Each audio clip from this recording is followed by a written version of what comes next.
صلی علی رسولہ الکریم اما بعد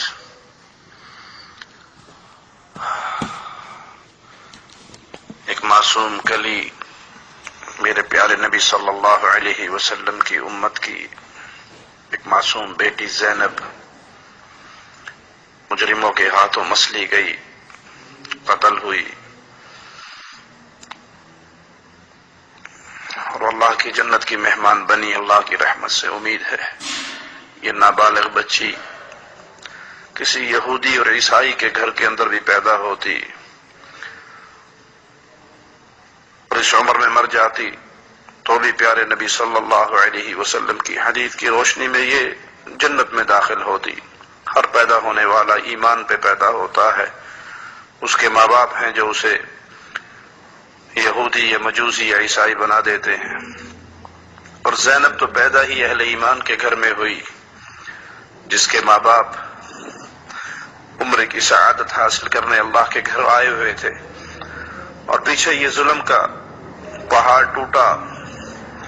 انا للہ و انا الیہ راجعون، انا للہ و انا الیہ راجعون۔ لیکن میرے پیارے مسلمان بھائیوں، اس غم پہ جتنا رویا جائے اتنا کم ہے، جتنا دکھ کیا جائے اتنا کم ہے۔ لیکن اس جرم کی تہ تک پہنچیے، یہ جرم پہلی بار نہیں ہوا اور نہ ہی آخری بار ہوا ہے، یہ جرم سال ہا سال سے جاری ہے اور نہ معلوم کب تک جاری رہے گا۔ آج اس معصوم بیٹی زینب کو دیکھ کر آنکھوں کے آنسو تھمنے کا نام نہیں لیتے۔ اللہ کی قسم، میں نے رات اس کی یہ ویڈیو دیکھی اور ساری رات میں تڑپتے ہوئے گزار دی۔ لیکن بیماریوں کا علاج ہوا کرتا ہے، برائیوں کا علاج ہوا کرتا ہے۔ اگر آپ صرف اس ایک بچی کے مرنے پہ آنسو بہا کے بیٹھ گئے اور اس کے علاج کی طرف فکر نہ کی تو پھر یاد رکھیے یہ سانحہ ایک بار نہیں بار بار ہوگا۔ اس قتل کے خلاف بولنے والے، اس ظلم کے خلاف بولنے والے، اس بدکاری کے خلاف بولنے والے اصل مرض کی طرف کیوں نہیں دیکھتے؟ آپ کا میڈیا آپ کو کیا دکھا رہا ہے؟ آپ کے گھر گھر کے اندر کیبل آپ کو کیا دکھا رہی ہے؟ آپ کے گھروں کے اندر چلے ہوئے بدکاری اور بے حیائی پہ مشتمل گانے آپ کو کیا درس دے رہے ہیں؟ گھروں کے اندر فلمیں، بازاروں میں فلمیں، بسوں میں فلمیں، گاڑیوں میں فلمیں۔ جب اس بے حیائی سے روکا جاتا ہے تو اہل اسلام کو، اہل ایمان کو، علماء کو آپ تانے کا نشانہ بناتے ہو اور کہتے ہو کہ یہ ہماری شخصی آزادی میں رکاوٹ ڈال رہا ہے، ہم جو چاہیں دیکھیں۔ تو جب یوں بے حیائی دکھائی جائے گی، یوں ننگی ناچنے والی دیکھی جائیں گی، یوں رقص کا، ساز کا، بے حیائی کا، بے غیرتی کا دور دورہ ہوگا، یوں ماں باپ اپنے بچوں کے ہاتھ میں موبائل اور اس میں انٹرنیٹ کے کنیکشن دے کر ان کو ننگی اور گندی فلموں تک بآسانی رسائی دیں گے، تو پھر اس کے بعد کیا ہوگا؟ نوجوان لڑکے یہ فلمیں دیکھ کر، یہ بے حیائی کے مناظر دیکھ کر تہجد پڑھنے آئیں گے، مسجدوں میں آئیں گے، روزے رکھیں گے، حج کرنے جائیں گے، عمرہ کرنے جائیں گے، وہ پھر زنا کی طرف آئیں گے۔ اور اس برائی کی طرف لے جانے والا یہ میڈیا سب سے بڑا مجرم ہے جس نے بے حیائی کو عام کر رکھا ہے۔ آپ کے گھروں میں چلتے ہوئے یہ گانے، یہ فلمیں، یہ بے پردگیاں، یہ اس بے حیائی کی بنیاد ہیں۔ اور یاد رکھیے جہاں پر اللہ کی نازل کردہ حدود کا نفاذ نہیں ہوتا وہاں پہ یہ جرائم ایک بار نہیں بار بار ہوتے ہیں۔ اس جرائم سے اپنے معاشرے کو پاک کرنا چاہتے ہو تو اللہ کی حدود کے قیام کے لیے سوچئے۔ رسول اللہ صلی اللہ علیہ وسلم کا فرمان ہے جہاں پر اللہ کی ایک حد قائم ہو جائے، یہ اس سے بہتر ہے کہ 40 دن اور رات وہاں پر بارش برستی رہے۔ وہ بارش برسنے سے زمین سے اللہ وہ انعامات، وہ انگوریاں نہیں دیتا جو ایک حد کے قائم ہونے سے اللہ مالک عطا کرتا ہے۔ اللہ ہمارا خالق و مالک ہے، اللہ انسان کو سمجھتا ہے، اللہ نے انسان کو پیدا کیا ہے، اور یہ حدود بھی میرے مولا نے نازل کی ہے۔ زانی کو سنسار کرنے کا حکم میرے اللہ نے دیا ہے۔ جب سے معاشرہ فکر غامدی کا شکار ہوا ہے، احادیث کا منکر ہوا ہے، پیارے نبی صلی اللہ علیہ وسلم کے مدینے کے معاشرے کا منکر ہوا ہے کہ ہمیں یہ احادیث نہیں چاہیے، قرآن کے اندر سنسار کا ذکر نہیں ہے، تو پھر معاشرے میں یہی کچھ ہوگا۔ اب ان مجرم مولویوں سے پوچھو کہ اس معاشرے کو کیسے پاک کیا جائے گا۔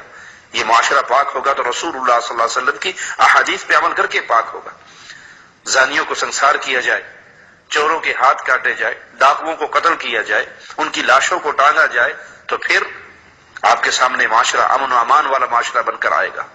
اور جب تک اللہ کی حدود کے ساتھ مذاق ہوتا رہے، ظالم اپنی زبانیں دراز کرتے رہیں اور اپنی آواز سے یہ نعرے لگاتے رہے کہ یہ وحشیانہ سزائیں ہیں، یہ غیر انسانی سزائیں ہیں، نعوذ باللہ ثم نعوذ باللہ، تم اللہ کو بتا رہے ہو کہ اللہ تیری مقرر کردہ سزائیں انسانی نہیں، جنگلی اور جانوروں کی اور وحشیانہ سزائیں ہیں۔ تم اللہ سے بڑھ کر انسانیت کو جانتے ہو؟ اللہ نے تو اس انسان کو پیدا کیا ہے، دنیا کی چھوٹی سے چھوٹی چیز آپ لے لیں، اس کے ساتھ آپ کو ایک کاپی ملتی ہے، آپریٹ کرنے کا طریقہ کار اس میں لکھا ہوا ہوتا ہے، یہ مشین آپ نے کیسے آپریٹ کرنی ہے۔ اور اللہ نے پوری انسانیت کے لیے جو کلام الہی اور پیارے نبی صلی اللہ علیہ وسلم کی احادیث کا نزول فرمایا ہے، وہ اسی لیے کہ یہ معاشرہ کیسے بچے گا، کیسے پرسکون رہے گا۔ تو لوٹیے اللہ کی شریعت کی طرف، لوٹیے حیا اور ایمان کی طرف، بے حیائی سے اپنے دامن کو بچائیے، اللہ کی حدود کا مذاق اڑانے سے توبہ کیجیے، اور جن کے ہاتھوں میں اختیار ہے وہ اللہ کی حدود کو نافذ کریں۔ میں آپ کو مثال دے کر کہتا ہوں، سعودی عرب کا معاشرہ جہاں پر اللہ کی حدود قائم ہے، اور ابھی حال ہی میں ایک سعودی شہزادے نے جب ایک عام سعودی شہری کو قتل کیا تو اس کے اوپر باقاعدہ حد نافذ کی گئی، مقتول کا وارث راضی نہیں ہوا، دیت نہیں لی، بلکہ اس نے کہا مجھے اللہ کی شریعت کا فیصلہ چاہیے، تو اللہ کا حکم نافذ ہوا۔ غریب پر بھی ہوتا ہے، امیر پر بھی ہوتا ہے۔ اس لیے پوری دھرتی کے اندر سب سے کم جرائم کی اگر ہے تو وہ سعودی عرب میں ہے، اللہ کی رحمت سے۔ کیوں؟ اللہ کی حدود کا قیام ہے۔ یہاں زانی کو سزا ملتی ہے، یہاں چور کو سزا ملتی ہے، یہاں قاتل کو سزا ملتی ہے، اور یہ اسلام کی سزائیں ہیں۔ ان سزاؤں کو اپنے معاشرے میں نافذ کیجئے، ان سزاؤں کو اپنے معاشرے میں رواج دیجئے، اور جب ایک قاتل کو قتل کر کے، سنسار کر کے، اس کو عبرت کا نشان بنا کے ٹانگ دیا جائے، پوری دنیا اس کو دیکھے، تو آئندہ یہ جرأت کرنے والے ہمت نہیں پائیں گے۔ لیکن جب تک اللہ کی شریعت کے اوپر عمل نہیں ہوگا، بے حیائی اور بدکاری کو نہیں روکا جائے گا، تو یہ جرائم آج ایک زینب کے ساتھ ہوئے ہیں، کل یہ 20 زینب کے ساتھ ہوں گے۔ لہذا نجات چاہتے ہو، حیا چاہتے ہو، اپنی بچیوں کا بچاؤ چاہتے ہو، تو اسلام کے سائے کے علاوہ کوئی سایہ نہیں ہے جہاں عزتیں بچ سکے اور جس کے ذریعے امن قائم ہو سکے۔ اللہ ہماری اس چھوٹی سی بیٹی پر رحمت فرمائے، اللہ اس کے ماں باپ کو صبر دے، اللہ زینب کے ماں باپ کو صبر دے۔ اس زینب کے چہرے میں انسان اپنی بیٹی کا چہرہ رکھ کے سوچے تو اس کی راتوں کی نیندیں اڑ جائے۔ اتنا ظلم جانور، جنگل کے جانور بھی نہ کرتے ہوں جتنا ظلم اس جانور نے کیا ہے۔ اللہ اس جانور سے انتقام لے، اللہ اس حد تک پہنچانے والے معاشرے کو جو اس حد تک کمینگی پر اتر آیا ہے، اللہ تو اس کو اپنی رحمت سے اس کی اصلاح فرما، اور مسلمانوں کو صحیح اسلام کی طرف لوٹنے کی توفیق عطا فرما۔ اقول قولی هذا واستغفر الله لي ولكم ولسائر المسلمين۔